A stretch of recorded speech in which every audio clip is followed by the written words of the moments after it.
Nick, thank you so much for joining us today. As we start, can you say a few words about your current role and what's in your purview? Sure. Thanks, Misha, for having me. I'm happy to be here. So my name is Nick Ryan. I'm the VP of Marketing for Calamu.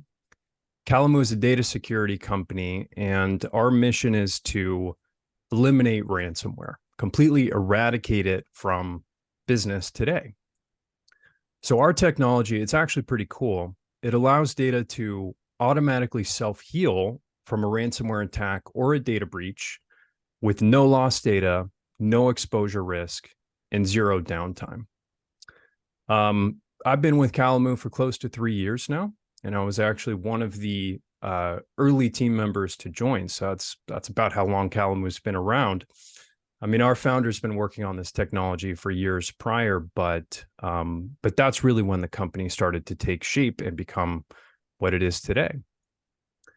So prior to Calamu, my career's been in B2B technology marketing, Mhm. the entire career. But it's been in different sized companies and some different types of technologies. So I spent many years at Google Cloud, where I was marketing cloud infrastructure, Mhm. as well as some of the SaaS products that Mhm. Google puts out. I spent some time at Blue Jeans Network, which is actually more on the streaming side of things. It's a video conferencing company. Mhm. And I was the head of product marketing at Main Concept, which is also in that world, kind of streaming technology. Mhm. But my first exposure to cybersecurity was at an ad agency. So I was working at Catapult Works, which is one of the larger ad agencies in the Bay Area or Silicon Valley. Mhm. And what I was doing there was managing strategy and content. So I worked very closely with Proofpoint, Mhm. Symantec, McAfee was a client, among others, putting together content plans and strategies to accomplish their goals, whatever they were, right? Whether it was lead gen, pipeline, or branding, et cetera.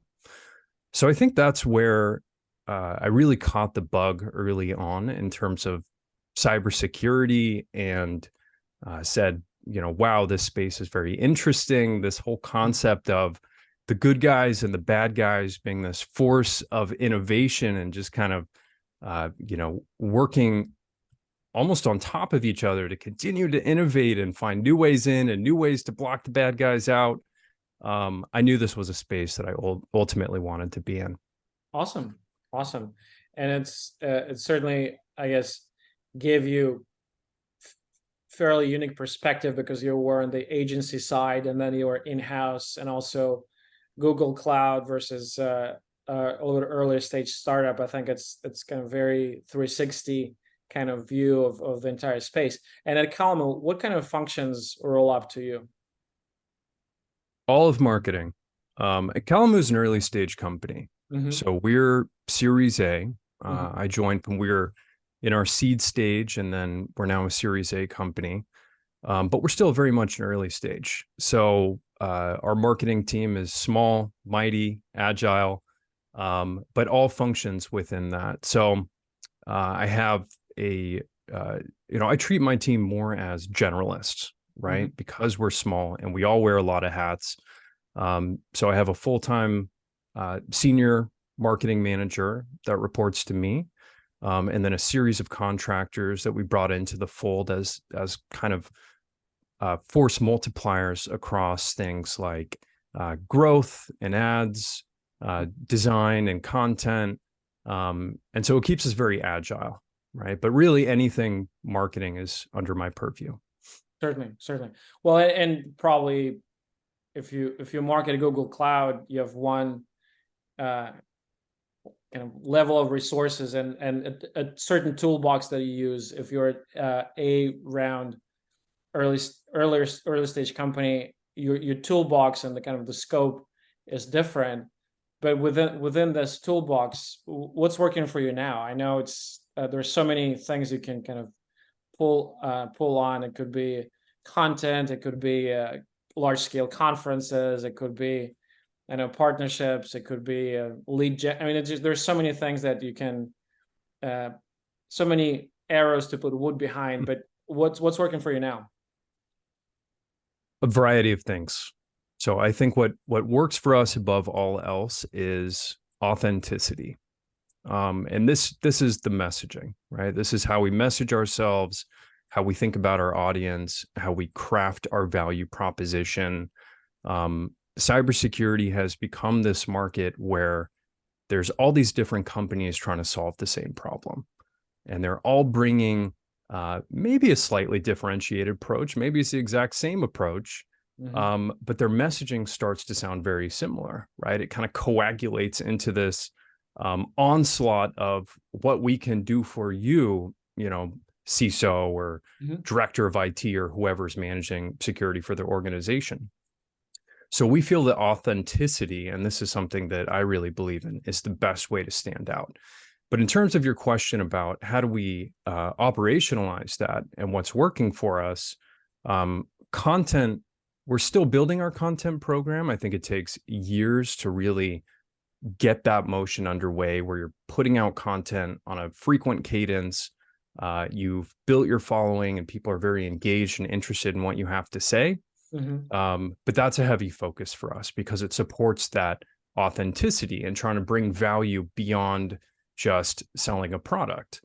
But also, certainly we have some ads in the mix. We use the more intent-driven ads, search ads, more top-of-funnel awareness ads, getting out there with some of our top-line messages. Email, we use outbound email. We think of it more as how do we deliver a pointed advertisement in someone's inbox? They could, you know, be interested in responding or not, but that's certainly been effective for us as well. Certainly, and well, cybersecurity, kind of as a concept, I think is just expanded both in terms of mind share from board level executives to individual contributors really throughout the organization, and I think also as an industry, it exploded in importance, judging by, if nothing else, by the amount of venture money that goes into the space. At least up until now, I know things have changed a little bit, and I think as a result, the opportunity set exists for technology marketers to make the transition to cybersecurity, or even someone who's earlier in their career journey, maybe even in college, who are looking into the space and making and deciding if that's the space they want to build their career. You have a very unique set of experiences, and from that gives you a very interesting vantage point, both working on the agency side and the corporate side of different size companies. From that vantage point, what will be your advice for some of the junior professionals, either just starting on this journey or looking to make a transition, let's say from technology marketing to cybersecurity, or maybe even earlier than that? What are 2 or 3 things in your view they should focus on to set them up for success? It's a good question. I mean, if anybody early in their career has a well-defined idea of what they want to do and what industry, even what segment they want to participate in, you know, I commend them for that because it's difficult. There's a lot of exciting technologies. You know, AI, I'm sure, is very tempting for a lot of junior, you know, technologists and junior marketers to pursue to some extent. But to answer your question, figure out what you want first, right? Even in a broader sense, what type of marketing do you want to do? Do you want to stay more on the product marketing side and use some of that technical expertise that maybe you've generated earlier in your career? Or does branding and content and some of the more kind of storytelling driven aspects of marketing excite you? Because that's a skill set that you're going to want to develop aside from trying to move into cybersecurity, you know, the space itself, the companies that are developing that technology. But, you know, even if you have kind of this sharpened point, this is where I want to be, this is the company I aspire to, this is the type of marketer I want to be. You know, I can speak from my own experience that opportunities are going to present themselves. And, you know, I think it's important to kind of keep your sales open and, as wide as you can, frankly. So different opportunities will come up and you can evaluate them. It might be a less direct path, but it'll get you where you want to go. Um, I'll speak for myself. One example. So earlier on in my career, I knew cybersecurity was interesting. I was working with a bunch of cybersecurity companies, and but cloud was also this emerging space. Everybody was excited. The big tech companies were all starting to put out these kind of hyperscale cloud offerings.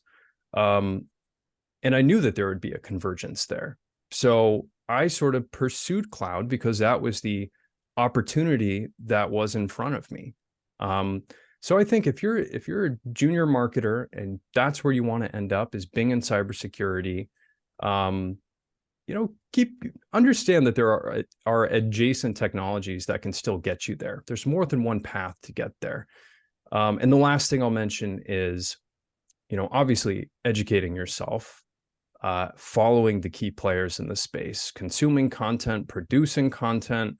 Content is one of the quickest ways to learn about something, producing content, because you have to educate yourself. You have to become intelligent on the subject matter. So if you're earlier in your career and you want to get into cybersecurity, I would start consuming content and even producing content on that topic. Certainly makes a lot of sense. Switching gears a little bit, we talk to cybersecurity executives both on the marketing side and the sales side, and there is kind of no one true way on how to set up this relationship and how to align goals. I think it's kind of stage dependent, depending on the company size, depending on the product. Probably there's a lot of kind of new trends like PLG and things like this going around. But I think at its core, the relationship between sales and marketing is not always as smooth as it could have been, maybe because sometimes the goals are not exactly aligned. It seems like sales often are more focused on short-term results, on demand harvesting, I guess, for lack of a better term, and they're incentivized by quarterly or monthly results. And marketing is often focused on more kind of upstream on demand generation, and whether you use MQL, SQL terminology or whatnot, but creating content and engaging high value potential clients who are more upstream in their customer journey, and also the kind of the varying ways of how to facilitate this handoff from marketing to sales. And again, some companies get in certain companies, this relationship between sales and marketing is not as smooth as could have been. From your experience and from the organizations that you worked at, what some of the best practices and some of the advice, some of the suggestions, some of the learnings along the way of how to align sales and marketing specifically in the cybersecurity context? I've seen it both ways. I've experienced it both ways, where sales and marketing as functions were not very well aligned, and it was something that we needed to explore and rectify together. At Calamu, my experience has been quite the opposite. I work very well with my sales counterpart, and we have a great relationship, and our teams work well together. So I've seen it both ways. I think what has made it so effective at Calamu is having very strong goals together, right? We communicate very well. We understand what the objectives are, almost looking at sales and marketing as a single go-to-market function. And then from there, as a marketing leader, I can evaluate the different ways that we would accomplish those goals. And similarly, sales can do the same. But that is an earlier stage company, right? So we have the benefit of being kind of this cohesive team that's working together and very excited about what we're doing. I think it matters a lot what type of organization you are. But certainly goals, communicating those goals, frequently working together with your counterpart in sales or marketing is very important. I also think from personal past experience, if something happens, if there's an issue, it's easy to kind of just brush that under the rug, right? Let's say, marketing missed an MQL objective and sales is trying to hit their quarterlies and they're upset by this. It's easy to just kind of say, we'll figure it out next quarter, kind of make some excuses, we'll reevaluate, we'll take it from there.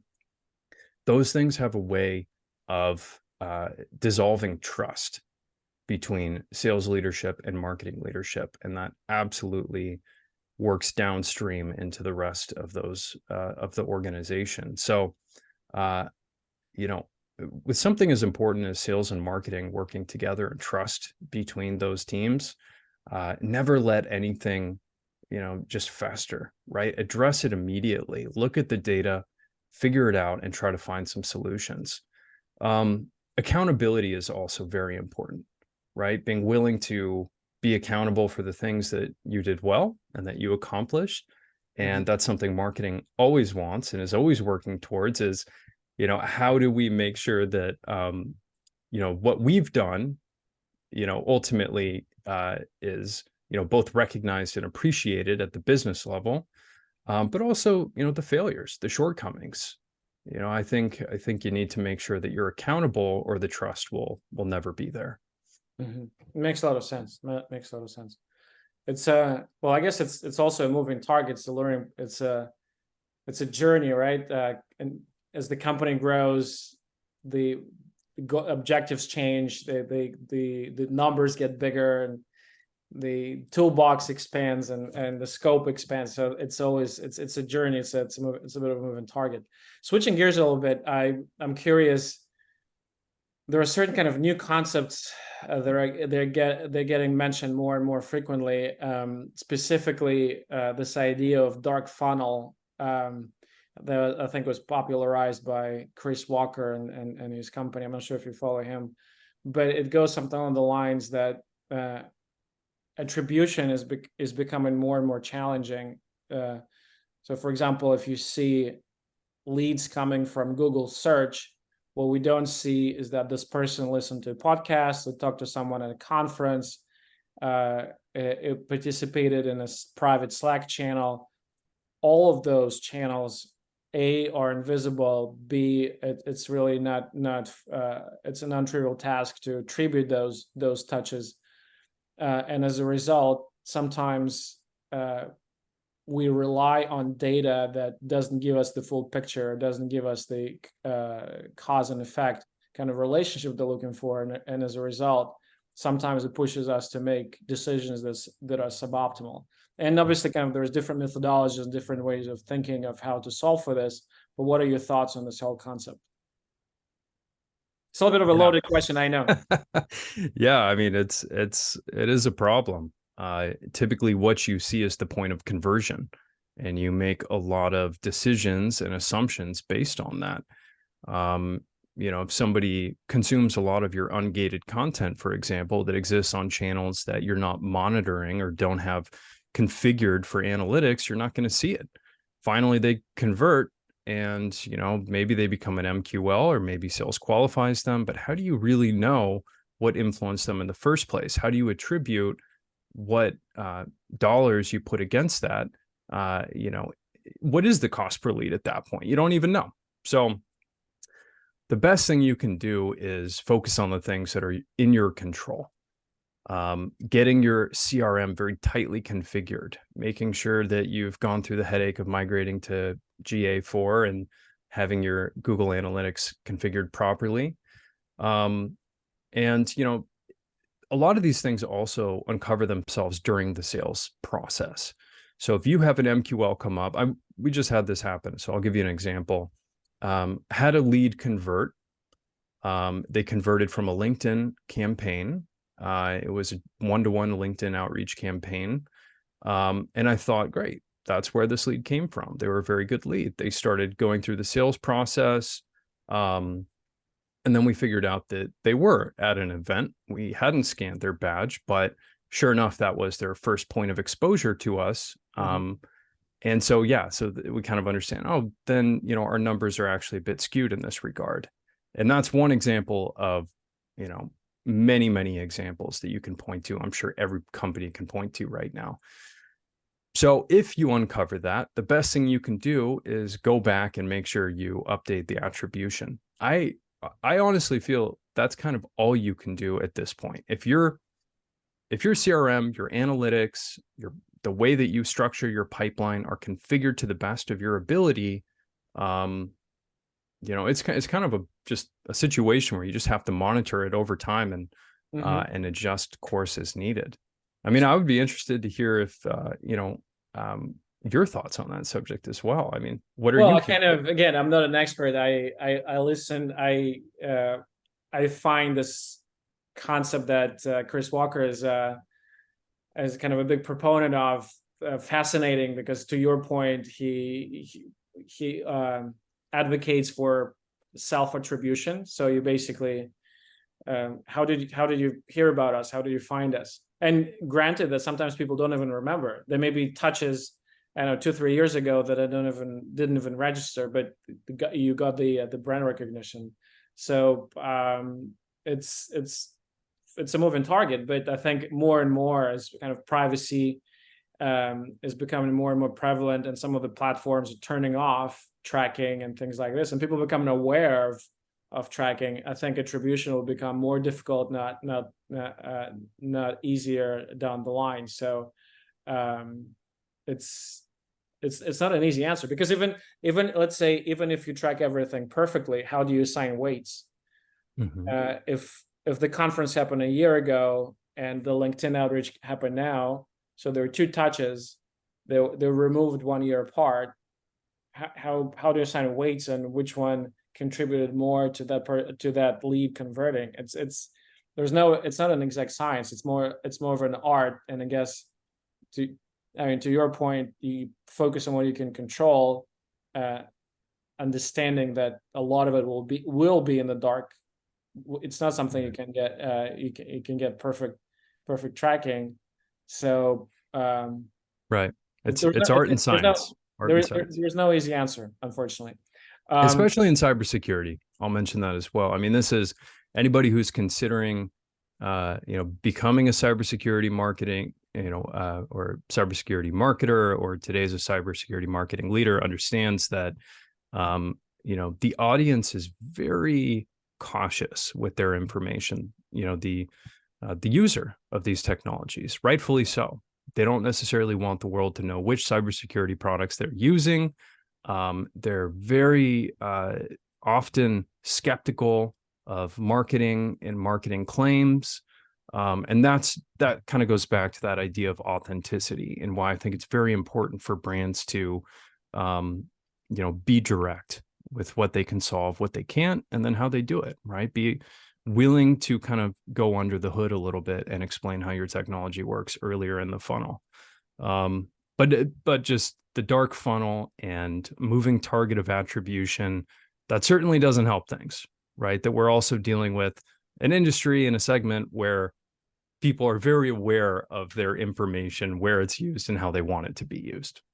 Certainly, absolutely. Well, it's extremely sensitive, right? So if an attacker knows the tech stack of a target, that already you can, some of those solutions maybe have 0-day exploits then that the attacker can leverage if they know what tech stack the target is running on. So it's probably one of the reasons why practitioners are not interested in disclosing some of the information, some of which may be even public, but just it could be an actionable intel for as you said, bad guys out there. So understandably, people are keeping cards close to the vest. I know we're coming up on time, Nick.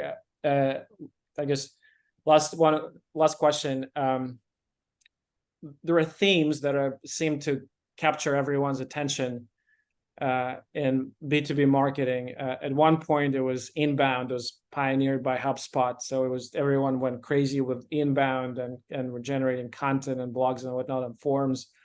And at some point, they realized only a fraction of that converts to pipeline. Then it was, I know, large scale events. It's RSA and Black Hat. Then with COVID, it was all virtual roundtables and virtual content. Then it was PLG, probably pioneered by Figma. Now everyone is obsessing with AI and how AI is going to change the landscape. In your view, 6 months from now, 12 months from now, cybersecurity marketers will be focused on what couple things? What do you think will be top of mind for them? Probably some of those same things will still be top of mind, right? Inbound is easy to set up and configure. It might not work all the time, but you can have it operational and running, and it'll do some things for you. Product-led growth is one of the kind of newer hot topics over the last few years. And if you can do it correctly, it'll be very, very effective for your business. But not every business is set up to, or has what it takes, frankly, to be effective with PLG. I think a lot of people want to, but you need to be realistic about your technology and is it something that can, is suitable for PLG? Artificial intelligence and ML AI. I mean, there's a lot of different applications that I'm exploring right now that I think everybody's looking to find ways to be more efficient with AI. I'll be very interested to see 6 months from now how much of that actually makes it into the day-to-day of cybersecurity marketers. Because I kind of suspect it's going to take a little while for it to become something that's universally useful. Right now, it's very much generative, which is useful, but this is technical subject matter typically, so that can only get you so far. I think experiences is where things are trending. You could say that events factors into that. It certainly does, but not just participating in trade shows. We're going to be at Black Hat in a couple weeks here. We go to RSA, of course. There's a lot of smaller trade shows that we participate in, but looking more for experiences. And that can be virtual. That could be in terms of content. It doesn't have to be something that's in person.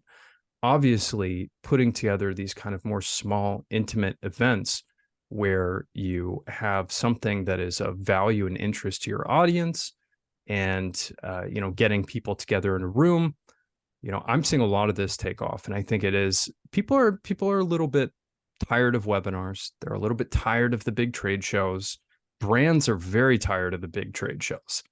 It's expensive. It's very expensive. And, you don't always see much ROI. You actually start to, after a while, feel like you have to be there to be kind of a player in the space, but you don't always necessarily want to be there. It's, it varies a lot per show. And, but these kind of smaller, intimate experiences, I'm seeing a lot more of that, and they're very effective. Interesting. And the experiences, it's more like along the lines of dinners or breakfasts or virtual whiskey tasting where it's not co-located, but you send a small gift and it's just like a sharing experience. It's still kind of online along those lines. Yeah, exactly right. Typically it's a bit more local. So you can get the local reps from your team, from your sales team, together with people that are local to that area. So you're making it hyper personalized, geo specific. That's kind of what I'm talking about, what I'm seeing a lot more of. Yeah, that's kind of what I'm getting at. Awesome. Well, I know we're coming up on time. Thank you so much for dedicating half an hour for this. I very much appreciate it. Where can people find you? What's the best way to connect? LinkedIn. Yep. I'm on LinkedIn. I believe my handle is /Nick M. Ryan. Excellent. Thank you so much. Thanks, Nick. Thanks, Misha.